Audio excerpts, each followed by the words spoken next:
पौराणिक मान्यताओं के मुताबिक शिशुपाल श्री कृष्ण की बुआ का बेटा था। उसने छेदी के राजा दमघोष के यहाँ जन्म लिया था। जन्म के समय शिशुपाल का शरीर विचित्र था। उसकी 3 आंखें और 4 हाथ थे।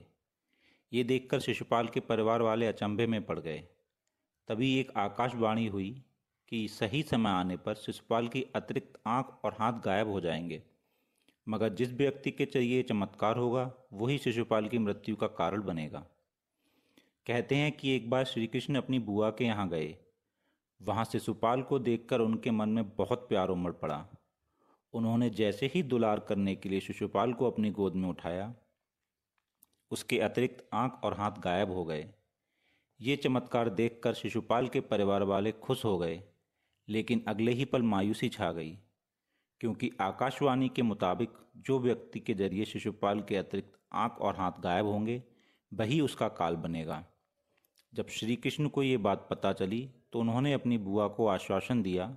उन्होंने कहा कि वह शिशुपाल की 100 गलतियां माफ़ कर देंगे, यानी कि शिशुपाल अगर 100 गलतियां भी करता है तो वो उसे कोई नुकसान नहीं पहुंचाएंगे। आगे चलकर शिशुपाल छेदी का नरेश बना। एक बार पांडवों ने राजसूय यज्ञ का आयोजन किया।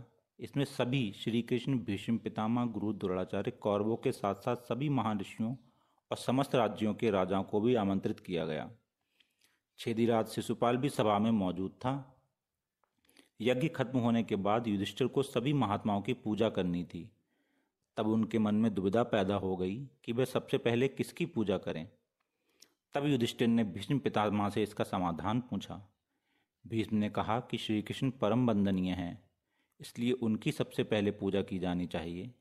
जैसे ही युधिष्ठिर श्री कृष्ण की पूजा करने के लिए आगे बढ़े, शिशुपाल अपनी जगह से उठ खड़ा हुआ। शिशुपाल ने श्री कृष्ण की पहले पूजा करने पर सवाल उठाए। युधिष्ठिर ने कहा कि भीष्म पितामह की आज्ञा से उन्होंने कृष्ण की पूजा करने का फैसला लिया है। शिशुपाल उन्हें रोकने वाला कौन होता है? शिशुपाल को क्रोध आ गया। उसने युधिष्ठिर के साथ साथ श्री कृष्ण को भी भला बुरा कहना शुरू कर दिया। तब श्री कृष्ण उठे और शिशुपाल को शांत रहने के लिए कहा। उन्होंने समझाया कि वे उसकी 100 गलतियां माफ़ कर देंगे, लेकिन 100 से एक भी ज़्यादा गलती की तो वे उसका वध कर देंगे। श्री कृष्ण ने शिशुपाल को बचपन की पूरी कहानी सुनाई कि कैसे उनकी गोद में आते ही उसके अतिरिक्त हाथ और आंख गायब हो गए थे। शिशुपाल ने कृष्ण की एक ना सुनी और लगातार उनका अपमान करता चला गया। भरी सभा में वह श्री कृष्ण के साथ साथ भीष्म, द्रोणाचार्य, युधिष्ठिर को भद्दी बातें कहने लगा। श्री कृष्ण ने आखिरी चेतावनी दी। उन्होंने कहा कि तुमने अब तक 100 ऐसी गलतियां कर दी हैं जिनकी वजह से तुम्हारा वध कर देना चाहिए, मगर तुम्हारी माता को दिए वचन के अनुसार मैंने ये सारी गलतियां माफ़ कर दी हैं। अगर तुमने एक और गलती की तो यहीं तुम्हारा वध हो जाएगा। शिशुपाल को श्री कृष्ण की ये बात मजाक लगी। वह फिर से कृष्ण के परिवार के बारे में भला बुरा कहने लगे।